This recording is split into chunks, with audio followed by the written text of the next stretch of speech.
तो ये अपना फाइनल वीडियो रहेगा nationalism in India class 10th का, जिसमें हम लोग most important question and topics को केवल बात करेंगे, बाकी किसी चीज़ों के बारे में बात नहीं करेंगे। साथ ही साथ इसका जो प्रीवियस ईयर क्वेश्चन है हम आपको वो भी दिखाएंगे इस वीडियो में।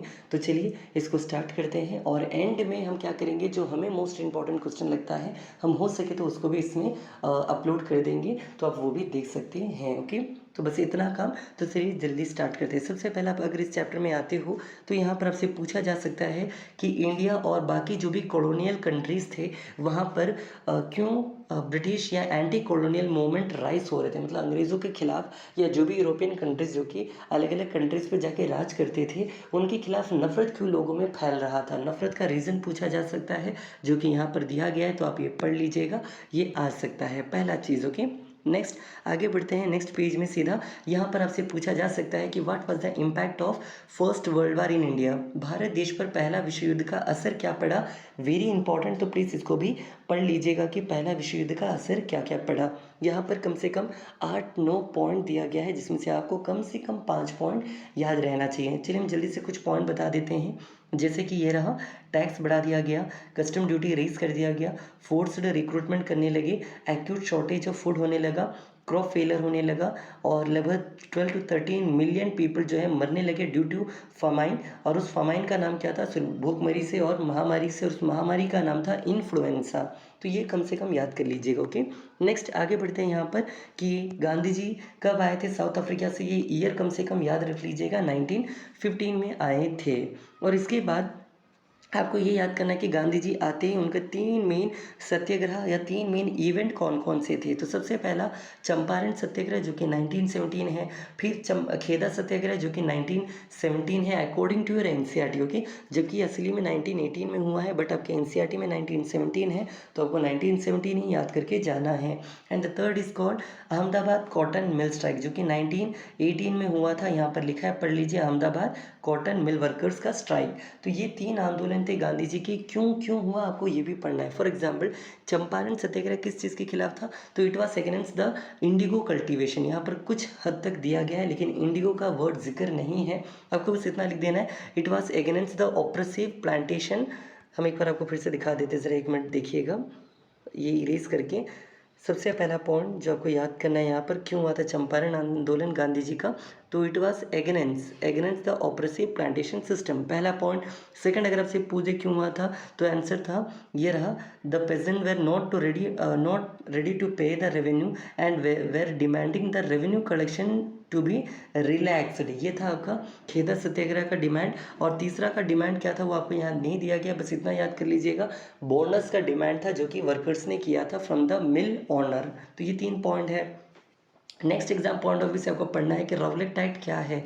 तो यहाँ पर पढ़ लीजिएगा, आंसर आपके बीच में दिया गया होगा कहीं बीच पर, ये रहा, यहाँ से इट गेव की जगह कर दीजिएगा, the Rowlatt Act gave the government enormous power to repress the political activities and allow detention of political prisoners for 2 years without trial. तो ये है, प्लीज़ इसको याद कर लीजिएगा, very important. What is Rowlatt Act, previous year में कई बार पूछा गया और इस साल भी पूछा जा सकता है। और अगेन गांधी जी ने इसी कानून को ब्लैक एक्ट कहा था, आपको ये याद रख लीजिएगा, इसको गांधी जी ने काला कानून कहा था। अगला पॉइंट की ओर बढ़ते हैं। नेक्स्ट इसमें क्या पूछा जा सकता है कि इसके तहत 10 अप्रैल को क्या हुआ था, तो अमृतसर में बेसिकली क्या हुआ था, एक पीसफुल पोसेशन हो रहा था, शांति प्रदर्शन हो रहा था, जिसमें ब्रिटिश वालों ने गोली चलाया, ये सब किया, जिसके बाद वहाँ पर सेक्शन 144 लागू किया गया, मार्शल लॉ, जो कि किसके द्वारा था, जनरल ओ डायर, जिनका नाम यहाँ पर नहीं है। ओके, बस आपको इतना याद कर लेना है। अमृतसर के जो लेफ्टिनेंट कर्नल थे अमृतसर के, उन्होंने यहाँ पर मार्शल लॉ इम्पोज किया, और जनरल डायर जो कि वहाँ पर पुलिस थाना के इंचार्ज थे, उन्होंने कमांड को अपने हाथ में लिया। और 13 अप्रैल, अब से सीधा एग्जाम पूछ देगा डिस्क्राइब करके कि यहाँ पर हुआ क्या था 13 अप्रैल को, तो आपको बताना आना चाहिए। 13 अप्रैल को बैसाखी का दिन था। जालियनवाला बाग नाम के एक बगीचे में ओपन फायरिंग करवाया गया बाय जनरल डायर, जिसमें हज़ारों लोग मर गए। ओके, तो बस आपको इतना याद रखना है। और इसके बाद यहाँ पूछा जा सकता है कि इसके बाद लोगों ने क्या किया, what was the reply by the peoples of Indian. तो यहाँ पर देख सकते हो आप, यहाँ पर क्या किया लोगों ने। और नेक्स्ट पेज में यहाँ पर देयर वेर स्ट्राइक्स लोगों ने स्ट्राइक करना स्टार्ट किया और फिर साथ ही साथ क्लैशेस होने लगे, पुलिस से के साथ झगड़ा होने लगा, स्टोन पेल्टिंग होने लगा, गवर्नमेंट बिल्डिंग्स को लोगों ने नुकसान पहुंचाया, मतलब उस पर स्टोन फेंका। और इसके बाद बदले में ब्रिटिश गवर्नमेंट ने क्या किया, तो वो भी यहाँ पर दिया कि बदले में गवर्नमेंट ने क्या किया, ज़बरदस्ती इंडियन लोगों का नाक रगड़वाया ज़मीन पर, उनसे सलाम करवाया गया और ये सब दिया गया। तो ये है आपका जालियनवाला बाग का इम्पैक्ट, तो आपको ये भी पढ़ लेना है। इसके बाद आगे बढ़ोगे तो वेरी इंपॉर्टेंट खिलाफत इशू प्लीज़ पढ़ लीजिएगा, एग्जाम में पूछेगा खिलाफत आंदोलन क्या है। तो आपको याद रखना है कि फर्स्ट वर्ल्ड वार एंड होता है डिफीट ऑफ ओटोमन एम्पायर के साथ। ओटोमन एम्पायर तुर्की का एक एम्पायर है और इसी में खलीफा नाम के एक आदमी थे जो कि सबसे spiritual head of the Islamic कहा जाता है। इनको उनके पद से हटा दिया गया था बाय द ब्रिटिश, जिसके कारण दुनिया के जितने भी मुसलमान हैं सब जगह प्रदर्शन कर रहे थे और यही प्रदर्शन भारत में भी फैला, जिसमें दो ब्रदर्स थे जिसका नाम था अली ब्रदर्स, जिसको मोहम्मद अली एंड शौकत अली के नाम से जाना जाता है। और इन दोनों भाइयों ने खिलाफत आंदोलन स्टार्ट किया, कहाँ पर, बम्बई में, जो भी मार्च 1919 में स्टार्ट किया गया था। और इसी खिलाफत आंदोलन को गांधी जी ने एक अपॉर्चुनिटी के रूप में लिया कि इसको हम लोग नॉन कॉपरेशन मूवमेंट के साथ जोड़ेंगे और फाइनली क्या स्टार्ट करेंगे या क्या लॉन्च करेंगे, तो आंसर है नॉन कॉपरेशन खिलाफत मूवमेंट लॉन्च करेंगे। इसके बाद आगे अगर आप बढ़ते हो तो आपको नेक्स्ट चीज़ यहाँ पर पढ़ना है कि दो कांग्रेस सेक्शन हैं जो आपको पढ़ने हैं। सबसे पहला सितंबर का कांग्रेस सेक्शन जो कि 1920 में हुआ था कलकत्ता में, और एक और आपको पढ़ना है जो कि है नागपुर कांग्रेस सेक्शन जो कि हुआ था आपके नागपुर कांग्रेस सेक्शन जो कि हुआ था दिसंबर 1920 में। दोनों होगा मेंशन, ज़रा देखिएगा, ये रहा Nagpur Congress section and one is called the September Congress section, जो कि अभी आपको जस्ट ऊपर दिखाए थे। ओके, तो इस सितंबर कांग्रेस सेक्शन में ये डिमांड किया गया था कि नॉन कॉपरेशन मूवमेंट को हम लोग सपोर्ट करते हैं और इसको लॉन्च करना है बोलकर। लेकिन लॉन्च फाइनली कब हुआ नॉन कॉपरेशन मूवमेंट, तो वो हुआ था आपके नागपुर कांग्रेस सेक्शन के बाद। और इन दोनों को मिलाकर ही आगे जाके कौन क्या चीज़ को लॉन्च किया गया, नॉन कॉपरेशन खिलाफत मूवमेंट। इन शॉर्ट ज़रा हम आपको समझाते हैं। 1919 में खिलाफत आंदोलन हुआ, आपको याद रखना है। 1920 में नॉन कॉपरेशन मूवमेंट स्टार्ट हुआ, आपको याद रखना है। और 1921 में नॉन कॉपरेशन मूवमेंट एंड खिलाफत मूवमेंट को मिलाकर स्टार्ट किया गया नॉन कॉपरेशन खिलाफत मूवमेंट, जिसमें हिंदू मुस्लिम को एक करके गांधी जी ने एक प्रोटेस्ट किया था against the British rule. But exam आपसे सीधा पूछेगा why did Gandhi ji withdrawn the non cooperation movement, Gandhi ji ने नॉन कॉपरेशन मूवमेंट को बंद क्यों किया। ओके, ये आपसे एग्जाम में सीधा पूछेगा। तो इसका आंसर ये रहा, the answer is called Chauri Chaura incident. यहाँ बीच में लिखा भी है due to Chauri Chaura incident 1922, इसके कारण गांधी जी ने क्या किया था, आपके नॉन कॉपरेशन मूवमेंट को विड्रॉ कर लिया था। तो आपको ये पॉइंट याद रखना है। ओके, आगे आते हैं दोबारा से जहाँ पर पढ़ रहे थे। तो रावलेट एक्ट हो चुका है, जालियनवाला बाग आपको बता दिए, पढ़ना है। इसके बाद गांधी जी का एक बुक था हिंद स्वराज, जो कि 1909 में गांधी जी ने लिखा था। और इसमें गांधी जी ने एक बात बोली थी, वो क्या था, he declared that the British rule will established in India with the cooperation of Indians and if the Indians will not cooperate then the British rule will be collapse within 1 year. मतलब भारत में अंग्रेज का शासक इसीलिए चल रहा है क्योंकि हम लोग उनका सहयोग कर रहे हैं। जिस दिन हम लोग उनका सहयोग करना छोड़ देंगे उस दिन ब्रिटिश का क्या खत्म हो जाएगा, भारत पर से राज खत्म हो जाएगा, ऐसा गांधी जी का मानना था। और उन्होंने इस बात को इस बुक में लिखा था, आपको याद रख लेना है। ओके, नेक्स्ट है यहाँ पर आपको जो पढ़ना है वो कुछ टर्म्स है, जिसे हमने बोला ये नागपुर कांग्रेस सेक्शन, जिसमें उन्होंने फाइनली क्या किया था, नॉन कॉपरेशन मूवमेंट को अडॉप्ट किया था, आपको याद रख लेना है। एंड आगे बढ़ते हैं। अब यहाँ पर आपको बताया जाएगा कि अलग अलग जगह पर इनके मूवमेंट्स का क्या क्या प्रभाव पड़ा। फॉर एग्जाम्पल टाउन्स में इसका क्या असर दिखा, तो स्टूडेंट्स ने क्या किया, thousands of student left their school, headmasters teachers अपने जॉब को रिज़ाइन कर दिए, लॉर्ड्स ने अपना लीगल प्रैक्टिस को छोड़ दिया, काउंसिल इलेक्शन को बाइकआउट किया गया। लेकिन सिवाय एक जगह के जिसका नाम है मद्रास, मद्रास में जस्टिस पार्टी थी और ये जस्टिस पार्टी नॉन ब्राह्मण्स की पार्टी थी और इन्होंने इसको सपोर्ट किया। मतलब गांधी जी के नॉन कॉपरेशन को सपोर्ट नहीं किया और जैसा है वैसा ही उन लोग को उन्होंने चलने दिया। तो ये एक पॉइंट बस याद कर लीजिएगा कि नॉन कॉपरेशन में मद्रास में कौन सी पार्टी थी जिन्होंने सपोर्ट नहीं किया और वो किस ग्रुप ऑफ पीपल की पार्टी है, तो वो नॉन ब्राह्मण्स की पार्टी है। बस इतना आपको याद रख लेना है। और यहाँ पर सेकंड पैराग्राफ में बताया जा रहा है कि इकोनॉमिकली क्या क्या चेंजेस हुआ during the non cooperation movement, तो आप पढ़ लीजिए। जितनी भी दुकान है शराब दुकान, इसको तोड़ा गया, फ़ॉरेन गुड्स को बायकॉट किया गया, फ़ॉरेन क्लॉथ को जलाया गया। साथ ही साथ जो भी इंडिया में जो इम्पोर्ट होता था वो 102 करोड़ से 57 करोड़, मतलब सीधा आधा हो गया लगभग। और भी कुछ पॉइंट दिए गए, आप पढ़ लीजिए। ओके, तो ये था economical impact of non cooperation movement, और ये था social impact of non cooperation movement. And the last one एक और है, ये भी पढ़ लीजिए। लोगों ने फिर ये मूवमेंट क्यों घटते चला गया, मतलब पहले तो नॉन कॉपरेशन मूवमेंट बहुत ही अच्छा चल रहा था, बट लेटर पीरियड्स में नॉन कॉपरेशन मूवमेंट को लोगों ने उतना सपोर्ट नहीं किया। रीज़न क्या है, क्योंकि लोगों ने बाइकआउट तो किया बट अपना सेल्फ मेड ड्रेस वहाँ अवेलेबल नहीं था, और जो अवेलेबल था वो बहुत ही महंगा आता था। फॉर एग्जांपल खादी क्लॉथ, जो यहाँ पर लिखा है, पढ़ लीजिए। Khadi cloth were often expensive, जिसके कारण लोग अफोर्ड नहीं कर पाते थे और खरीद नहीं पाते थे, इसलिए लोगों ने अंग्रेजी का कपड़ा ही पहनना पसंद किया।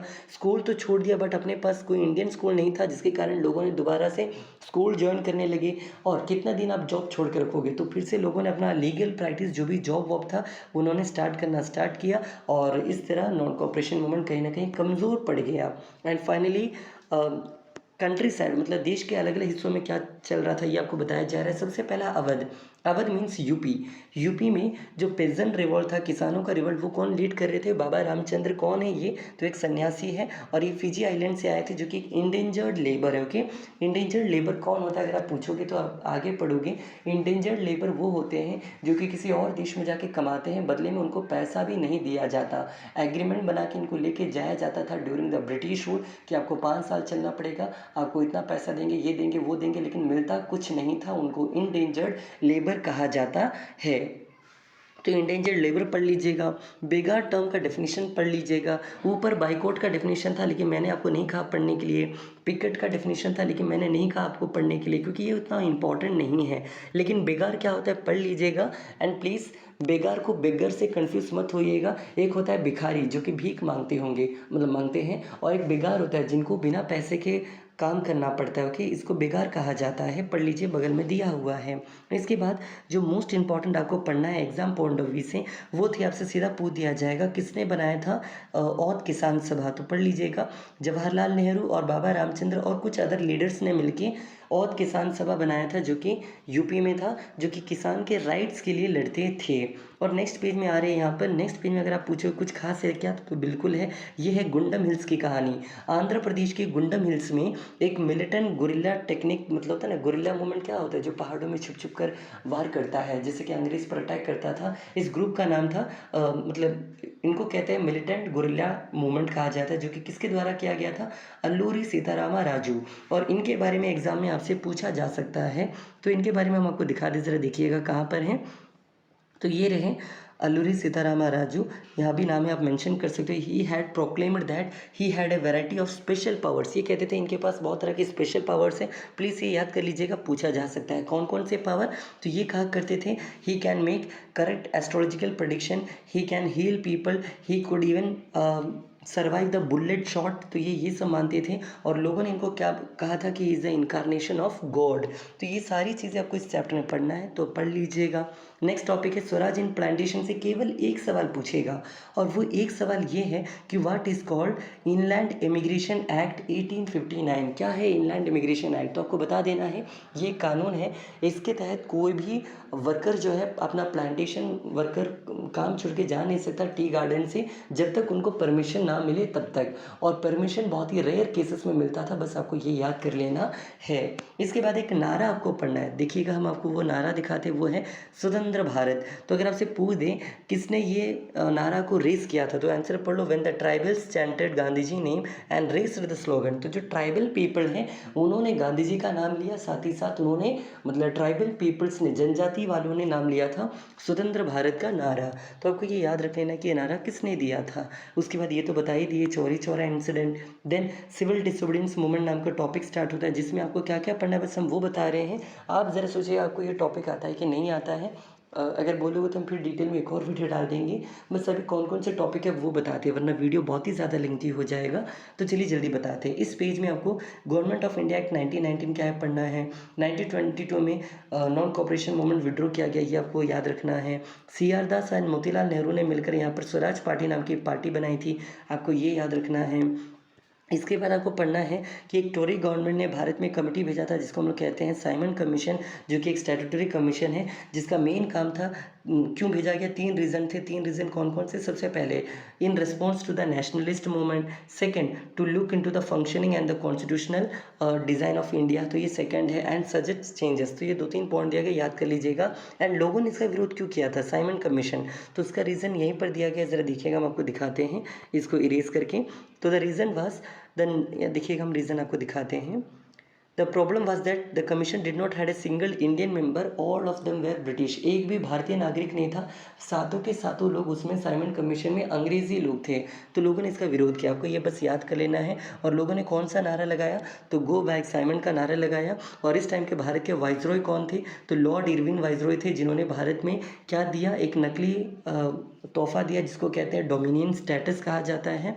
और इसके बाद आपको आगे पढ़ना है कि 2 रेडिकल लीडर्स के नाम क्या है। तो यहाँ देखिएगा नेक्स्ट पेज में, Jawaharlal Nehru and Subhash Chandra Bose were the 2 radical leaders. ये मीनिंग मोस्ट इंपॉर्टेंट नहीं है, लेकिन अब जो कहने वाले वो सुपर इंपॉर्टेंट है, मतलब हम कंफर्म कह रहे हैं कि इससे सवाल बनेगा।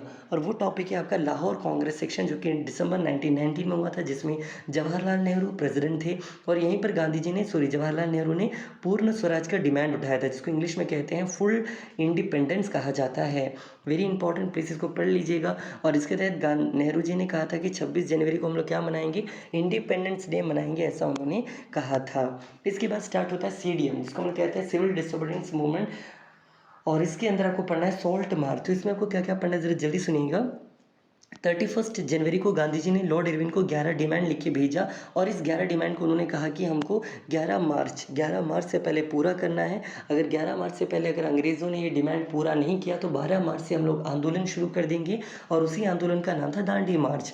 तो ब्रिटिश के लॉर्ड वाइसरॉय ने इसको इग्नोर किया और इसके तहत क्या स्टार्ट हो गया? दांडी मार्च, जिसमें 78 फॉलोवर थे। 240 माइल्स चले, साबरमती आश्रम से लेके दांडी तक चले, जो कि 24 डेज़ का एक लॉन्ग मार्च था। और इससे भी अलावा आपको इसमें एक और चीज़ पढ़ना है, ये रहा, यहाँ से प्लीज़ पढ़ लीजिएगा, यहाँ से यहाँ तक। ये क्या है? तो यहाँ पर आपसे पूछेगा वाई सॉल्ट। सॉल्ट को ही क्यों गांधी जी ने एक मेजर वेपन बनाया? What was the reason? because salt was something that was consumed by the rich and the poor people. It is the most essential item. तो ये सब आपको लिखना आना चाहिए, ओके। तो ये भी हो गया। दांडी मार्च के आपको बता दिए। एंड फाइनली 6 अप्रैल को क्या किया? गांधी जी दांडी पहुंचे और इस नमक को वायलेट किया by taking the salt and water, sea water and boiling it. तो क्या है? नमक आंदोलन आपको पढ़ लेना है। और इसके बाद लोगों ने कैसे कैसे कहाँ कहाँ सपोर्ट किया, किस तरह का सपोर्ट किया, आपको ये भी पढ़ना है। लाइक हम आपको कुछ एग्जाम्पल देते हैं। अब्दुल गफर खान, जो कि पेशावर में थे, इन्होंने 1930 में इन्होंने हेल्प किया गांधी जी को इस सिविल डिसोबीडियंस मूवमेंट में। इसके अलावा आप देख सकते हो कि 5 मार्च 1931 को गांधी जी ने इस एक एग्रीमेंट किया जिसका नाम है गांधी इरविन पैक्ट। जरा सुनिएगा, अगर आपसे कोई पूछे गांधी जी ने नॉन कोऑपरेशन मूवमेंट बंद क्यों किया, तो इट वॉज बिकॉज ऑफ क्या चीज़ था? तो चौरी चौरा इंसिडेंट। उसी तरह अगर आपसे कोई पूछ दे गांधी जी ने सीडीएम सिविल डिसोबीडियंस मूवमेंट को बंद क्यों किया, तो आंसर था because of Gandhi Irwin pact. But ये क्या है गांधी इरविन पैक्ट? तो चलिए आपको वो बताते हैं। ज़रा ऊपर ये समझ लीजिए, इस आंदोलन के दौरान, मतलब सीडीएम के दौरान 1 लाख पीपल्स को अरेस्ट किया गया था। एंड बहुत सारे प्रॉब्लम्स क्रिएट हो रहे थे, जिसके कारण गांधी जी ने finally Gandhi Irwin pact sign किया। और इसके तहत कहा गया था कि आपको सीडीएम को विड्रॉ करना पड़ेगा, आपको सेकेंड राउंड टेबल कॉन्फ्रेंस में भाग लेना पड़ेगा। और गांधी जी भाग लेने के लिए लंदन गए, जिसमें प्रॉब्लम क्या हुआ कि उनके बातों को किसी ने सुना नहीं, ये डिसअपॉइंट हुए और वापस आ गए। और वापस आने के बाद इन्होंने दोबारा क्या चीज़ को लॉन्च किया, तो सीडीएम को लॉन्च किया। बट दिस टाइम उनको उतना मोमेंटम नहीं मिला, लोगों ने सपोर्ट किया नहीं। और 1932 से लेकर 1934 तक ये मूवमेंट चलते चलते अपने आप डाउन हो गया, ओके। और आपको ये भी पढ़ना है कि गांधी जी ने दोबारा सीडीएम क्यों स्टार्ट किया, तो उसका रीज़न यहाँ पर दिया, पढ़ लीजिए। क्योंकि गफर खान और जवाहरलाल नेहरू को अरेस्ट कर लिया गया था, कांग्रेस को इलीगल डिक्लेयर कर दिया गया था, और बहुत सारे मेजरमेंट लिया गया था अगेंस्ट द पीपल्स। तो ये सब कारणों के वशाल गांधी जी ने दोबारा नॉन कोऑपरेशन मूवमेंट सीडीएम को रीलॉन्च किया था। और किस किस ने पार्टिसिपेट किया, इसका एक टॉपिक है। अब यहाँ से आपको बताते ज़रा जल्दी से, तो सुनिएगा। How participant so the movement. तो यहाँ पर बेसिकली 5-6 टाइप के पार्टिसिपेंट है। सबसे पहला, इन द कंट्री साइड जो रिच पेजेंट थे। तो रिच पेजेंट में कौन थे, जरा देखिएगा। रिच पेजेंट में आते हैं Patidar of Gujarat and Jats of Uttar Pradesh. इन दोनों ने सपोर्ट किया क्योंकि उनको लगता था इनका मेजर डिमांड क्या था, तो आप यहाँ पढ़ लीजिए। For them the fight was for the Swaraj was against the high revenue. जो ब्रिटिश के रेवेन्यू था उसके खिलाफ स्वराज उनके खिलाफ इनको आज़ादी चाहिए थी, स्वराज चाहिए थी, इसलिए इन्होंने गांधी जी का या तो सीडीएम का सपोर्ट किया, आपको याद रखना है। लेकिन जो पुअर पेजेंट थे उन्होंने सपोर्ट नहीं किया। रीज़न क्योंकि गांधी जी या तो कांग्रेस खुद सपोर्ट नहीं करना चाहते थे इन लोग को। इन लोग का मांग था नो रेंट कैंपेन, कि हम लोग का जो भी रेंट है, जो भी रेंट मतलब क्या, यहाँ पर हम आपको एक लाइन दिखाते हैं, ज़रा देखिएगा, ये रहा। They wanted the unpaid rent to be off the landlords to be remitted. ये लोग चाहते थे इन लोग का जो भी बाकी कर्ज है ये माफ़ कर दिया जाए, लेकिन माफ़ नहीं किया गया बाय द रिच पेजेंट। तो ये लोग चाहते थे कि गांधी जी और कांग्रेस हमारी सपोर्ट करे, लेकिन गांधी जी ने किया नहीं, वरना अगर सपोर्ट कर देते तो बड़े लोग का सपोर्ट नहीं मिलता, इसलिए कांग्रेस पार्टी ने छोटे इन लोगों को सपोर्ट नहीं किया। सेम कहानी यहाँ पर है, गांधी जी और उनके पार्टी वालों ने बिजनेस क्लास को सपोर्ट किया। एट द सेम टाइम जो इंडस्ट्रियल वर्किंग क्लास था, यहाँ पर आप पढ़ पा रहे होंगे, इनको सपोर्ट नहीं किया। तो ये कुछ चीज़ें जो आपको याद रखना है। साथ ही साथ वहाँ के जो इंडस्ट्रियलिस्ट लोग थे उन्होंने एक ऑर्गेनाइजेशन बनाया था, FICCI, फुल फॉर्म पढ़ लीजिएगा। और कौन थे इसके दो लीडर, तो नाम पढ़ लीजिएगा, पुरुषोत्तम दास ठाकुर एंड GD बिरला। तो ये नाम बस याद कर लीजिएगा। हम आपको एक सजेशन देंगे कि प्लीज़ ये साइड बॉक्स का टाइमलाइन पढ़ लीजिए, आपको बहुत काम आएगा एग्जाम में, आपको 1-2 मार्क तो मिल ही जाएगा। ओके, तो ये टाइमलाइन भी ज़रा पढ़ लीजिएगा। आगे बढ़ते हैं चैप्टर को। यहाँ पर वुमेंस का क्या रोल था, आपको ये पूछा जा सकता है। तो वुमेंस ने भी हद चढ़ के पार्टिसिपेट किया। इनको लगता था एक चीज़ हम आपको लाइन दिखाते हैं, कहाँ गया, यहीं पर होगा आई गेस। हाँ, ये रहा, ज़रा सुनिएगा। They thought that it is their duty to serve the nation करके लिखा होगा, ये रहा। They began to see the service of the nation to be the sacred duty of women. But starting में गांधी जी सोचते थे कि एक औरत का काम होता है केवल बच्चा पालना और अच्छी पत्नी बनना और घर संभालना। तो ये सब कुछ यहाँ पर दिया, आप पढ़ लीजिएगा। What are the limits of CDM, सीधा एग्जाम में आपसे पूछ देगा। तो लिमिट क्या थे कि इसमें ज़्यादा मुस्लिम्स ने सपोर्ट नहीं किया और दलित ने सपोर्ट नहीं किया, मतलब लोअर कास्ट ने, जिसको अनटचेबल्स कहते हैं, उन्होंने सपोर्ट नहीं किया। और गांधी जी इन्हीं को आगे जाके एक नाम देते हैं, हरिजन्स। हरिजन्स का मतलब होता है द चिल्ड्रन ऑफ गॉड। तो ये भी आप याद रख सकते हो। और इसके अलावा गांधी जी ने खुद क्या क्या किया इनके लिए, ये सब यहाँ पर लिखा हुआ है। और यहाँ पर एक बहुत ही इंपॉर्टेंट टॉपिक आता है जिसका नाम है पूना पैक्ट। उससे भी पहले जरा देखिएगा, BR अम्बेडकर, जो कि डिप्रेस्ड क्लास एसोसिएशन नाम का ऑर्गेनाइजेशन बनाए थे। ये खुद लोअर कास्ट से बिलोंग करते थे और इन्होंने लोअर कास्ट पीपल्स के लिए बहुत कुछ किया है। और फाइनली गांधी जी और अम्बेडकर के बीच में एक एग्रीमेंट हुआ जिसको पूना पैक्ट कहते हैं। इसके तहत रिजर्वेशन जो होता है, जो प्रेजेंट टाइम में आपने इंडिया में सुना होगा आरक्षण, आरक्षण का स्टार्टिंग कहाँ से हुआ, तो यहीं से हुआ था। BR अम्बेडकर लोअर कास्ट के लिए आरक्षण चाहते थे, जो कि उनको मिल गया। और किस कानून के तहत, तो पूना पैक्ट के तहत ये मिला है, आपको बस याद कर लेना है। इसके अलावा आगे बढ़ोगे यहाँ पर, तो जो एग्ज़ाम पॉइंट ऑफ व्यू से आपको जो पढ़ना है वो बताते ज़रा जल्दी जल्दी। इतना कुछ खास नहीं, इसलिए हम ये इग्नोर कर रहे हैं। बस एक नाम पढ़ लीजिएगा, MR जयकर। इन्होंने all India all party conference 1928 में भाग लिया था, जिसमें ये हिंदू महासभा को रिप्रेजेंट कर रहे थे और इन्होंने रिजर्वेशन के खिलाफ आवाज़ उठाया था। बस आपको इतना याद कर लेना है।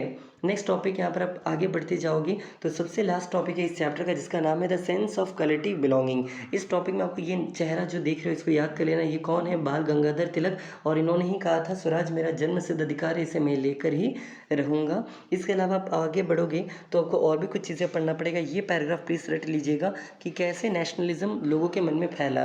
तो आंसर है by fault pair 5 song, by popular prints, by symbol, this all played a major role in creating the feeling of nationalism. तो ये पैराग्राफ आपको पढ़ लेना है। ओके, यहाँ पर वेरी इंपॉर्टेंट टॉपिक्स हैं। यहाँ पर इस लास्ट पैराग्राफ में, मतलब इस टॉपिक के अंदर बहुत सारे नाम आपको पढ़ना है। लाइक हु इज़ विपिन, ये बाल गंगाधर तिलक का नाम याद रखिएगा। लाइक ये रहा, नेक्स्ट नाम आपको दिखाते हैं। एक आदमी थे जिसका नाम था बंकिम चंद्र चट्टोपाध्याय या तो बंकिम चंद्र चैटर्जी। इन्होंने वंदे मातरम नाम का ये सॉन्ग लिखा था, जो कि आनंदमन नाम के नॉवल में था, जो कि स्वदेशी मूवमेंट से इंस्पायर्ड थे, उस टाइम में लिखा था। और ये सन्यासी रिवोल्ट से भी इंस्पायर्ड थे। तो यहाँ पर सन्यासी रिवोल्ट का नाम नहीं है, एटलीस्ट आप इतना याद कर लीजिएगा, ये स्वदेशी मूवमेंट से दौरान गाया जाता था आनंदमत, और उसमें नॉवल के अंदर में लिखा हुआ गाना है ये वंदे मातरम। ओके, और एक और बात, he is the first person जिसने वंदे भारत माता का ये इमेज क्रिएट किया, जिसका नाम है बंकिम चंद्र चैटर्जी या चट्टोपाध्याय, याद रखिएगा। और इसके इन पेंटिंग में आपने एक और चीज़ नोटिस करोगे, पूछा ये फिगर क्या क्या दर्शाती है, तो ये फिगर दर्शाती है that she is a aesthetic figure, she is काम, she is compose, divine, spiritual. तो ये फ़ोटो कैसी है आपसे पूछा जा सकता है, जिसमें ये बहुत ही शांत है, बहुत ही ये है वो है, तो ये सब लिखा हुआ आप पढ़ लीजिएगा। ओके, ये रटना पड़ेगा, वेरी इंपॉर्टेंट। उसके बाद यहाँ पर बोला गया है कि एक बहुत फेमस राइटर का नाम बताइए जो कि इंडियन इंडिपेंडेंस में योगदान दिया है, तो नाम है रविंद्रनाथ टैगोर। तो ये नाम बस आप याद रख लीजिएगा। इसके बाद जवाहरलाल नेहरू, जिसने हाथ में भारत माता का फ़ोटो लिया है, तो ये आप देख सकते हो। उसके बाद नतीशा शास्त्री, जो कि कहाँ की है, ये तमिलनाडु की हैं, और इन्होंने एक बुक जो कि ये फीमेल है कि मेल है भी हमको नहीं पता, इसलिए हम नहीं बताएंगे। बस नतीशा शास्त्री द्वारा एक बुक लिखा गया था जिसका नाम था द फोल्कवेयर ऑफ सदर्न इंडिया, और इन्होंने इस बुक में क्या माना तो ये यहाँ पर लिखा है, एक बार ये पढ़ लीजिएगा। ओके, आ सकता है, अगेन हमारा विश्वास है। नेक्स्ट है भारत का जो ट्राई कलर है उसका एवोल्यूशन पूछ सकता है कि भारत का तिरंगा में क्या क्या चेंजेस हुआ है। तो ये रहा, फ्रॉम द स्वदेशी movement the colour was red, green and yellow. During the स्वदेशी मूवमेंट भारत का तिरंगा का रंग ये था, लेकिन फिर गांधी जी आए और उसमें चरखा को इंट्रोड्यूस किया, उसके बाद फिर चेंज हुआ। तो ये जो दिया आप प्लीज़ ये पैराग्राफ को पढ़ लीजिएगा, इंपॉर्टेंट है। और इसके बाद फाइनली ये चैप्टर यहाँ पर एंड अप होता है। कंक्लूशन में उतना कुछ पढ़ने लायक है नहीं, लेकिन हाँ, क्विट इंडिया मूवमेंट कब हुआ बस पढ़ लीजिएगा। 1942 में हुआ था, जिसमें गांधी जी ने एक नारा दिया था, वो नारा है करो या मरो। ये रहा, डू और डाई। एंड फाइनली इतना बता कर ये आपका चैप्टर एंड अप होता है। लेकिन अब बारी है प्रीवियस ईयर क्वेश्चन की, जो कि इस चैप्टर से पूछा गया है। तो आपको ज़रा जल्दी से प्रीवियस ईयर दिखाते हैं, और मैंने प्रीवियस ईयर वीडियो में बताया है, लेकिन इस बार हम आपको फिर से बता दें। देखिए, एग्ज़ाम के लिए पढ़ना बहुत ज़रूरी है, लेकिन उससे भी ज़्यादा ज़रूरी है कि प्रीवियस ईयर में क्या पूछा गया, आपको इसका नॉलेज होना चाहिए। आप बस गूगल पर जाइएगा, वहाँ पर टाइप कीजिएगा जो चैप्टर आपको चाहिए। मान लीजिए आपको नेशनलिज्म इन इंडिया नाम के चैप्टर का प्रीवियस ईयर चाहिए, तो वहाँ पर जाकर टाइप कीजिएगा नेशनलिज्म इन इंडिया। हम टाइप करके दिखाते, ज़रा देखिएगा। टाइप कीजिएगा nationalism in India previous year question paper PDF, तो आपको एक वेबसाइट आएगा। बहुत सारे वेबसाइट आएंगे, जिसमें से एक नाम होगा ये www.cbc.online। इसके अंदर जाइएगा, इसका PDF डाउनलोड कर लीजिएगा, जो कि है ऐसा वाला। इसमें फ़ायदा क्या होगा, जितने भी प्रीवियस ईयर में क्वेश्चंस पूछे गए हैं वो सब आपको एक साथ मिल जाएंगे। यहाँ पर 15 पेजेस हैं, तो हम आपको पूरा तो दिखा नहीं सकते, बस 2-3 सवाल दिखाते हैं, और आप खुद देख लीजिए जो जो बोले ये सब आ रहा है कि नहीं आ रहा है। तो पहला सवाल, who is the writer of novel Anand Math? तो आंसर था बंकिम चंद्र चटर्जी। हिंद स्वराज किसने लिखा? गांधी जी ने लिखा। वंदे मातरम किसने गाया? तो बंकिम चंद्र चटर्जी। साइमन कमीशन के द्वारा नारा क्या था? तो साइमन गो बैक का नारा था। तो ये देखो इतना आसान है। फिर राउलेट एक्ट पूछा जा रहा है, देखिए राउलेट एक्ट का सवाल है। उसके अलावा नेशनलिज्म कैसे बढ़ा, तो ये लास्ट में जो अभी आपको टॉपिक क्लियर करवाए थे, the sense of collective belonging, उसमें से पूछा गया है। और इसी तरह और भी आपको क्वेश्चन रैंडमली दिखा देते हैं। प्लांटेशन वर्कर्स जो कौन सा है, इनलैंड इमिग्रेशन एक्ट पढ़ लीजिए, यहाँ लिखा हुआ है। इसमें केवल यही सवाल आता है, हम आपको बोले थे, और यही आएगा। या और भी रैंडम देख लीजिए, साइमन कमीशन को लोगों ने क्यों विद्रोह किया? क्योंकि उसमें there were not a Indian citizen, not a single Indian citizen, all of them were white. सब के सब अंग्रेज थे, एक भी भारतीय नागरिक नहीं था। स्वदेशी आंदोलन के दौरान भारत का तिरंगा का रंग क्या था, उसके बारे में बताइए। टाइप क्या है, तो ये भी हम आपको बताए थे, रेड, ग्रीन एंड जो भी था, तो ये आपको पढ़ लेना है। CDM का पूछा जा रहा है। नॉन कॉपरेशन मूवमेंट क्या था, ये पूछा जा रहा है। देन आपको पूछा गया है कि अवध में क्या हाल चल रहा था, तो याद कीजिए अवध में कौन थे, बाबा रामचंद्र थे, उनके बारे में यहाँ पर दिया गया है, प्रीवियस ईयर में पूछा गया है। गांधी जी ने दोबारा CDM को क्यों रिलॉन्च किया, तो उसका रीज़न पूछा गया, ये भी हम आपको बताए थे, इसी वीडियो में बताए हैं सब। और भी रैंडम क्वेश्चन देखते चलिए। ये रहा अगेन प्लांटेशन वर्कर्स। ये रहा सॉल्ट मार्च का कहानी बताइए, तो आपको ये कहानी बताना आना चाहिए। और रैंडम क्वेश्चन राउलेट एक्ट क्या है, तो क्वेश्चन नंबर 36 में पूछा गया है। ये रहा Jallianwala Bagh incident, colonial movement, civil disobedience movement पूछा जा रहा है। फिर उसके अलावा राउलेट एक्ट पूछा जा रहा है। वर्ल्ड वाइड इकोनॉमिक डिप्रेशन, ये टॉपिक मैंने इग्नोर किया था। कहाँ पर है, अगर आप पूछोगे साइमन कमीशन वाला जो टॉपिक है उसके जस्ट ऊपर वाले पैराग्राफ में है, तो एक बार देख लीजिएगा। उसके अलावा यहाँ पर है वार के दौरान क्या क्या चेंजेस हुआ था, हमने आपको सेकंड पेज में ही कवर किया था, कोई भी 5 पॉइंट पढ़ लीजिएगा, बोले थे। देन नॉन कॉपरेशन मूवमेंट का इफेक्ट क्या है, CDM के बारे में बताइए। गांधी जी का आइडिया क्या था सत्याग्रह के बारे में, तो ये मैंने छोड़ दिया था, पेज नंबर 2 या 3 में ही है कि गांधी सत्याग्रह ऐसे प्योर सॉल्ट फोर्स करके लिखा हुआ होगा, आपको ये पढ़ लेना है। और वो सब तो प्लीज़ हम आपको ये सजेशन दे रहे हैं कि previous year question paper download कर लीजिए। कहाँ से करना था आपको हम बता दिए।